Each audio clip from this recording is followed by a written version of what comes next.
my article, dry and boring, like the water cracker without the cheese. But Jason's gonna get some Wagyu later, so there'll be some You're gonna add a little moisture to it. Just do it. Drip, moisture. Drip, drip, drip. So, hot off the press, MJ Biz Daily by Omar Sackerby. States struggle to implement effective environmental regulations for marijuana.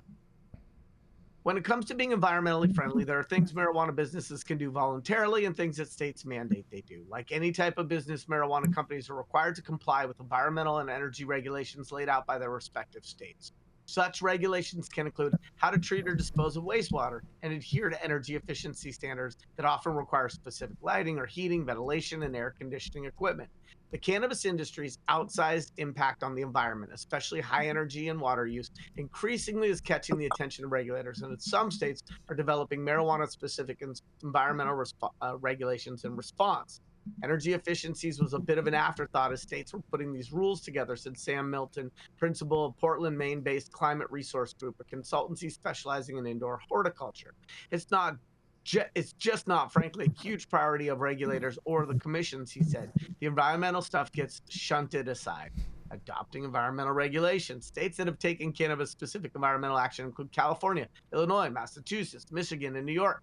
Some cities and towns have also taken environmental measures, such as Ann Arbor and Grand Rapids in Michigan, Beverly, Massachusetts, and Boulder, Colorado. While these areas have their own rules, there are some common themes among the regulations, most notably an effort to reduce the cannabis industry's voracious energy usage, Milton said.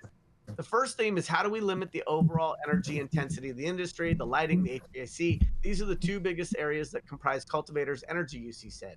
States with mandates, they address those two technology types. For example, California, the state requires the growers use an integrated HVAC system with on-site heat recovery for reheating dehumidified air, as well as a chilled water system with on-site heat recovery for reheating dehumidified air.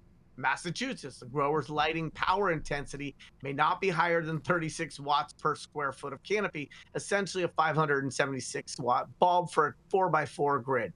That sucks. Licensees can also comply by using lighting fixtures from the Design Lights Consortium's horticulture qualified products list that have a photosynthetic phototron efficiency, or PPE, that is 15% above the organization's minimum. The state also requires license applicants and renewals to submit an annual report showing energy, water, and gas use. Illinois, for example, this state has rules that are similar to Massachusetts, except that they apply only to recreational cultivators.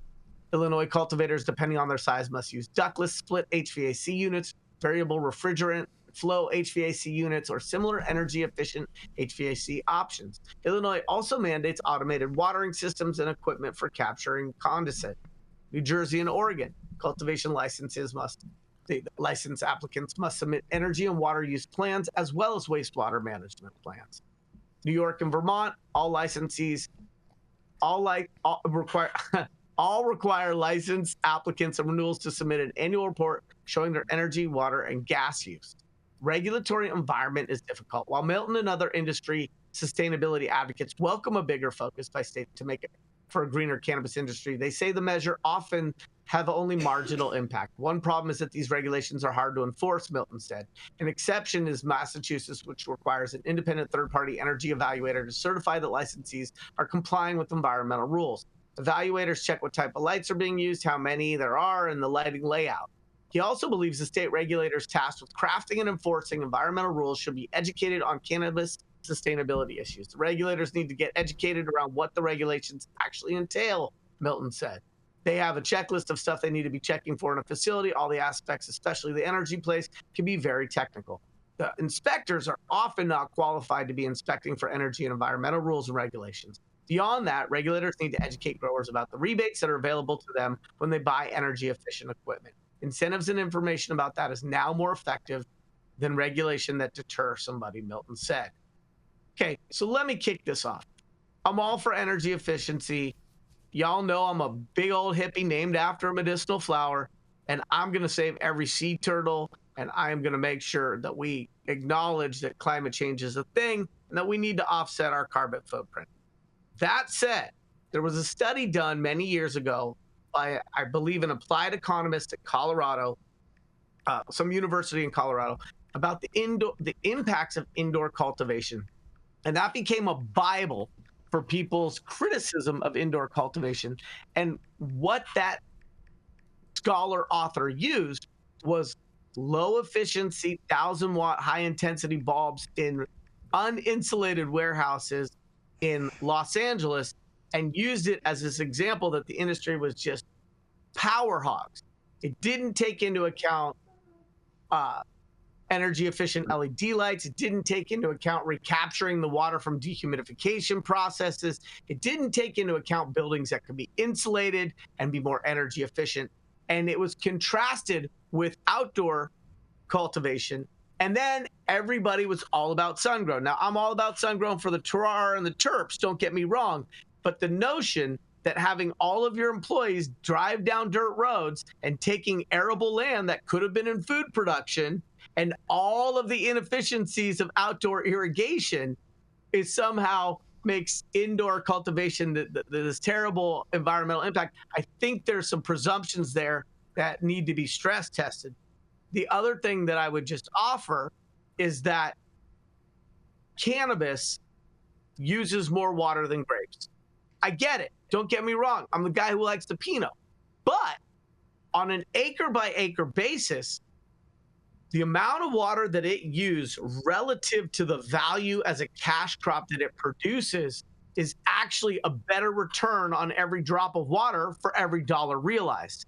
And so I think it's important that the cannabis industry not allow itself to be a redheaded stepchild and to be seen as such an energy, a high energy use industry that it gets maligned with overreach, and we talked about today, and regulation that might not be sustainable in and of itself. This is Yarrow Kubrin, High at 9 News. I'd like to hear what the rest of you think.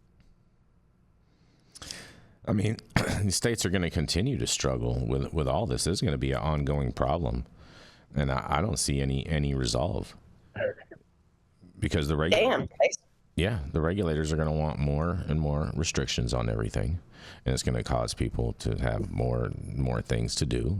I don't see any end in this. Do you know who the issue with the water is in California? It's not weed. It's not the grapes. Well, this is another avocado people. Yeah. Penny, I think you muted. Pistachios. Yep. Don't forget all the almonds. All the nuts. Mm-hmm. I mean, like it's water rights in California. It's not like we're next to. You're still muted, Jenny. No. We hear her. No, you're not. No. We hear her, Dale. I don't know why you don't hear her, but I hear her. Because you keep talking over me. I'm kidding. Whoa. All that after Dale protected you earlier on, man. Yeah. No, I was talking about Jason talking over me is why Dale couldn't hear me. No, I'm not talking over you. It's just your internet speed is you're a little bit delayed because you're not in studio, so you're not getting it real time. I'm sorry. He said get your fiber up. Yeah, exactly. Right. Yeah. Well, I've had to deal with the California Environmental Quality Act here for years, and it is just draconian.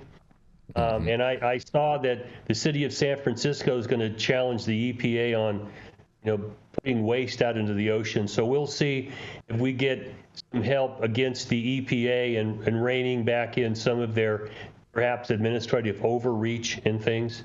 It's difficult, if not impossible, to qualify for all these, tick off all the boxes in CEQA. And not ended up taking you 3, 4, 5 years to do and costing you multiple 6 figures, right. Not 7 figures. Mm-hmm. It's very frustrating. And we're not the problem. It's the unregulated cultivation out there that's the problem. And we can be reined in because, as Yarrow said, they require you to do a lot of things with your indoor cultivation to save energy. Now it's a lot more energy efficient. But we're still getting tagged with the people that go out into the forest and dump pesticides and herbicides all over the place and leave shit everywhere. We're still being looked at like we're that problem, and we're not, because we're more efficient than your typical farmer is. I mean, go out in the almond orchards out there and see how much water gets put on that. And, unless you like almond milk or nut juice, who's this really benefiting? The almond farmer, I call it nut juice. Nut juice, I bet. I bet you do. Right, the milk I drink comes from a cow. Mm-hmm. Come on, man. The other thing that I can you milk a cat? Oh, man. We're doing that You on can the milk anything with nipples, Rico. I'm standing up a webinar on cat milking, and it's going to be a spin-off of this show. I have to cut and run, but the one thing I would also want to add about this article, okay, is it talks about the lack of enforcement of environmental regulation. I don't know what pipe this guy is smoking off of, but in California, it's the exact opposite. And enforcement of environmental regulation has become a vehicle for a form of prohibition in a very complicated manner. And the people who are in fish and game uniforms who go out and enforce environmental rules against cannabis, against regulated cannabis cultivators, many of them are law enforcement that just has a new uniform. So the number of fines and violations for runoff and this, that, and the other. And I'm all for making sure that we are low impact on nature and the environment, but they have become the tip of the spear when it comes to enforcement, especially against outdoor cultivators.